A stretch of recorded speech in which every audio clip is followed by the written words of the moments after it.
Hello everyone, this is Daniel Patridge from Tech and OldRC.com. Today is another new body day of these original BoLink molds or bucks.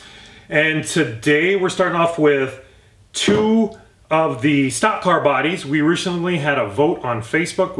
I don't like Facebook a lot, but to get the quickest response that I needed that day, I went to Facebook because I knew I'd get responses right away because everybody gets notifications on their phone nowadays. So we did a quick vote of 4 possible choices. These were the clear-cut winners in that vote. Thanks everybody who participated. So we've got the wide pan car bodies here. These are the 92, this one would be the Oiler, I believe. Yeah, this is the Oiler.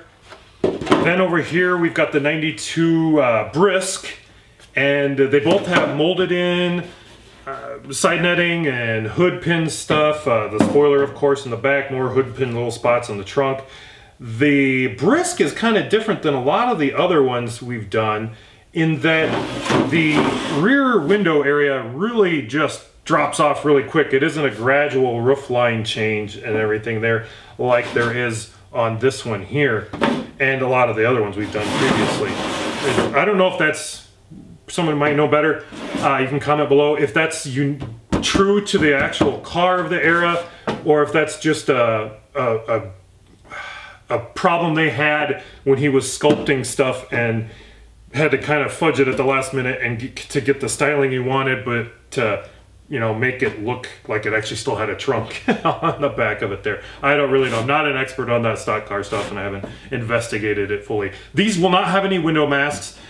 These over here will have window masks because they're not stock car bodies. This is the Tourismo 10th scale. We also have done the 12th scale already, so if you're looking for having kind of a matching set of something in 12th scale pan car and 10th scale pan car, wide, once again, not narrow, then this is the thing for you. Oh, let's take a step back here real quick too. Sorry. We had some, when we were doing the voting, someone asked, do we have some narrow versions of stock car bodies from the mid to late 80s? And the big answer is no, because that wasn't popular then.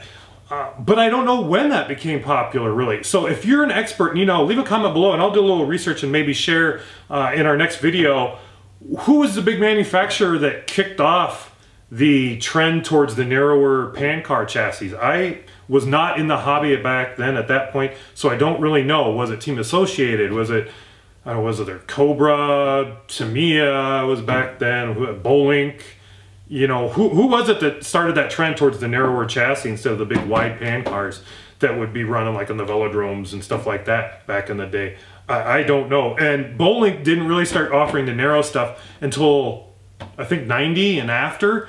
So if you're looking for 80s stuff that's narrow, someone's going to have to probably make new tooling. I don't know, maybe Andy's had something, maybe Dom's had something back then, Parma that was late 80s that was narrow. I'm definitely not an expert in all the stuff that was around back then for sure and what everybody had for product line.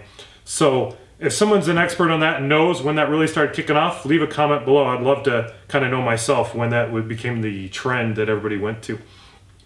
So yeah, like I said, this is wide. It has a separate spoiler piece.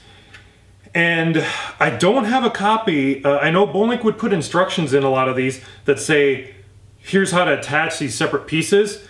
I don't have a copy of that. If someone's got a copy of that, probably a 12 scale one even will work. We can adapt it over to be probably the same thing.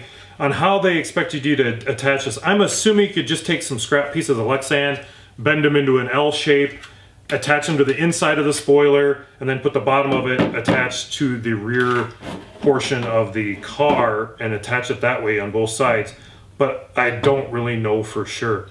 An interesting little tidbit on this one is that you could clearly see, and we had to do some repairs on some of like the, was it the NACA ducts type stuff, you know, it's on here, the air little ducts that are on there. Needed some repairs in the front and the back.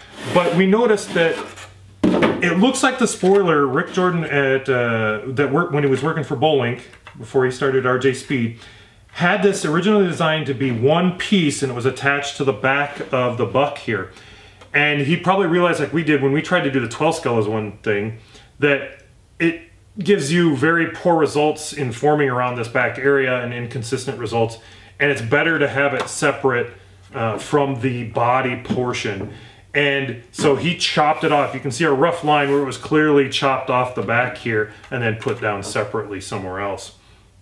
And we didn't even bother to try and do like we did the 12 scale. The 12 scale one, we thought that might be an issue, so we drilled holes to mount it right real close to the body, but then also drilled holes in our platform to put it further away. And after a few tests, we quickly moved it to those holes that were farther away. That gave us much better results on it, much better form part.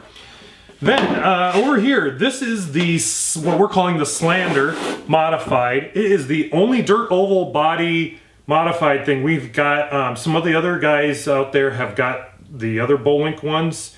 I forget who's got what, but they've got some of for some reason this one was left in the storage unit and was never claimed by anybody. Maybe because it's not real popular one or never was a popular one, you know, I don't know for sure. It's got molded in exhaust header things on the side here. There's cut lines in it where you could kind of maybe just remove it if you wanted to, if it didn't fit for you. But I think this would have been maybe for, you know, the off-road buggies of the era. I don't really know for sure. You would probably have to have like for the RC10, you might have to have a little bit wider shock tower thing. Do I have an RC10 in here? I've got an RC10. I don't know if it's here. Let me take a break real quick and we'll just take a quick look. All right, we're back with an RC10, and of course I've got a big tall body mount in here. That one was used for mounting some other stuff. Yeah, I mean, that would kind of work. You're gonna have to notch part of your body out to get that to work around that. So it may have been back then you were expected to get like an aftermarket wide shock tower thing that existed back then. I don't know for sure if that's what you were supposed to do. And like I said, I'm not really sure if this was supposed to be on this car to begin with or not. Yeah, that's definitely got the kind of the wheelbase for running on something like this. And this portion would fit nicely down around the nose of the RC10. Maybe if it's back there. It might get a little close to the pan there a little bit. You might have to trim out the exhaust headers. I'm not for sure. Hey, if anybody knows, if you can find an original photo of this body at all, it's the BL2391 modified. We're calling it the Slander. Feel free to share that. I'm curious to know. I have a feeling because this was left in the storage unit, that this wasn't a popular thing back in the day at all, and maybe it was never even released. I don't know. I haven't found any ads for it or anything, so if anyone else has got some paperwork in their collection that shows this, or maybe an original picture showed that they ran it mounted to the car, feel free to share that as well through email or Facebook or something like that, and we'll share your name and your picture and everything with everybody out there. You can claim some fame. So all of these are on oldrc.com and eBay right now. Old RC will get it so you don't have to pay as much. And I should also mention once again, because a lot of people don't seem to be aware of it, we are not doing any international shipping at this time. We've mentioned it a couple videos back. The Postal Service is just too screwed up in multiple countries, and especially in the United States. Stuff to Canada has taken months, stuff to Europe has taken months. Australia, there was just an alert the other day that said that's way backlogged.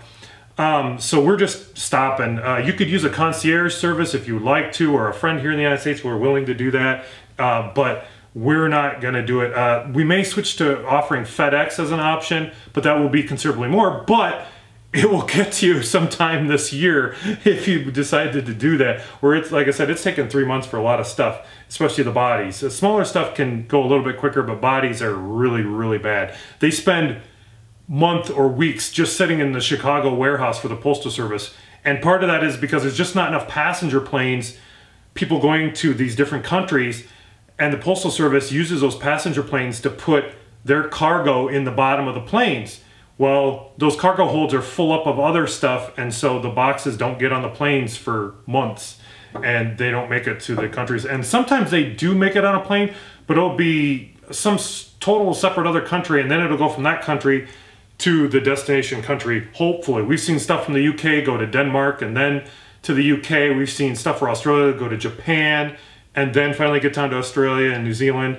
It is really bad. Canada stuff just sits in Chicago for 2 months and then finally makes it to Canada and then takes forever to get through their customs as well. So no international shipping right now. It's just too much of a fiasco and too many people upset because they aren't getting their stuff within their lifetime, basically. So yeah, go to Old RC and eBay and get it. And like I said, pay less on Old RC than you would on eBay. Have a great day. Thanks for watching.